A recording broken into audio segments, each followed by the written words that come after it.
Well, I've just bumped into a lovely couple from, is it Fairfield? Fairfield, Iowa, USA. Fairfield, Iowa, USA. Joseph and Christine, who were meditation experts, and Joseph is actually a professor, and they're on the way to India from Sale, and they visited Manchester. So do you want to just tell us a bit about yourself, Joseph and Christine, please? Yeah, when I was an art student at University of California in Berkeley in 1970, I met some friends in this art class. We became friends and started doing art projects together. They had just learned transcendental meditation. So I hung out with them and I learned TM. Then they started becoming transcendental meditation teachers. So I did the same thing, and that has been my life ever since. And what I've basically discovered is that the inner is much more powerful and interesting and soothing than the outer. So as a teacher of meditation, I try to encourage people to think about the inner dimension of their life. And then by learning TM, they actually have a technique. It's like having an elevator to get to those higher levels of who you actually are, but you have to have that experience directly. So is this rooted in ancient Indian cultures and traditions? Exactly. Yeah, it's from an ancient tradition in India. You might have heard the word Ayurveda. So, I have, yeah. So this is the approach to healing through consciousness. And so there's a understanding, for instance, in modern psychology, that we're only using 10% of our mind.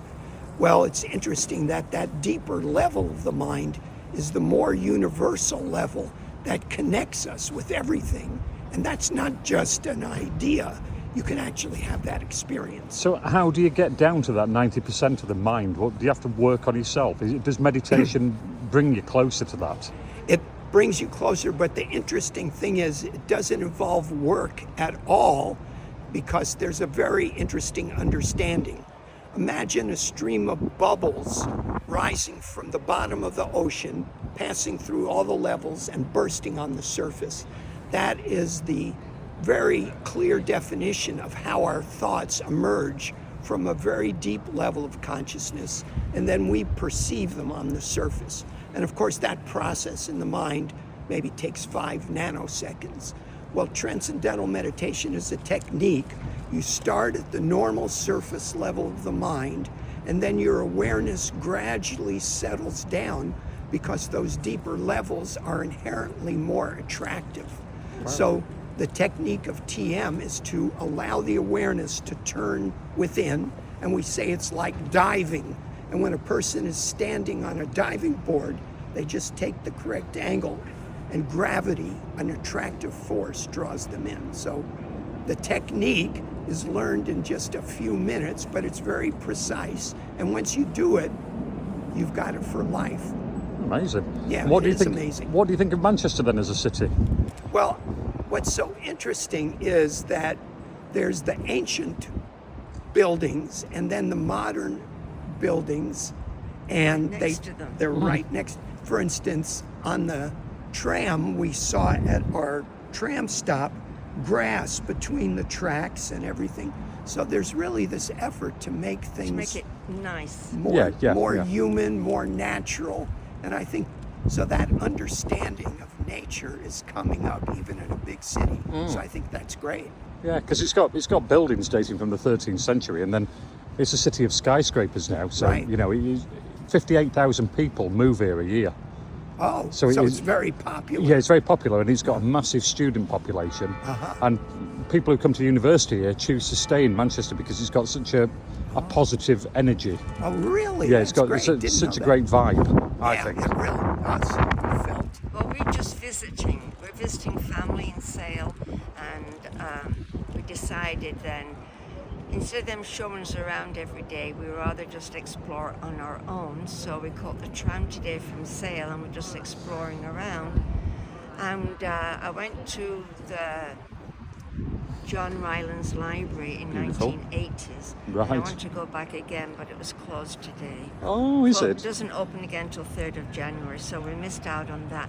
But I love the city because you don't knock down the old buildings. No. You have 200, 300, 400-year-old buildings right next to a skyscraper. Yeah. So it makes it an interesting skyline. Have you been to the St Mary's Hidden Gem behind here? No. We're on our way. Maybe we should go there. Yeah, if you walk behind there, there's a Catholic church. It's called the Hidden Gem, and you walk in, it's got the most amazing interior I behind love here. that. And the John Rylands is interesting because it was built in 1904. Oh. So it looks Gothic, Yeah. but it's actually fairly modern. It's got central heating, for example. And people forget this when they say it's the most beautiful building. Have you been to the Kimpton Refuge on Oxford Road? No, we only got off the metro about an hour and a half ago. Right. Just one. So I'd recommend the St Mary's Hidden Gem behind here. I'm actually standing in Lincoln Square, actually, with the two people from the States. Yeah, I know. I was interested that Lincoln sent a letter to the working people of Manchester. Well, there's another story about Manchester as well, Okay. about the ship canal that runs through Salford. Right. Mancunians did that to avoid the Mersey, and because Liverpool accepted slavery. Manchester rejected slavery. So Wow. that's why he wrote, and there's also a statue of Gandhi next to Manchester Cathedral. I don't know if you've seen that yet. That's great. And he passed through Manchester on his way. And in Salford, there's working class riots. There's a working class library just across the river there. So it's a fascinating place of social history, Manchester. Oh, that's And wonderful. I've been here a year and I just love the place. I've come back after a 30-year absence. But wonderful to talk to you That's great. and Okay. enjoy India. Thank you, Stuart. This No was problem, really Joseph wonderful. and Christine. Yeah, Thank you. Bye.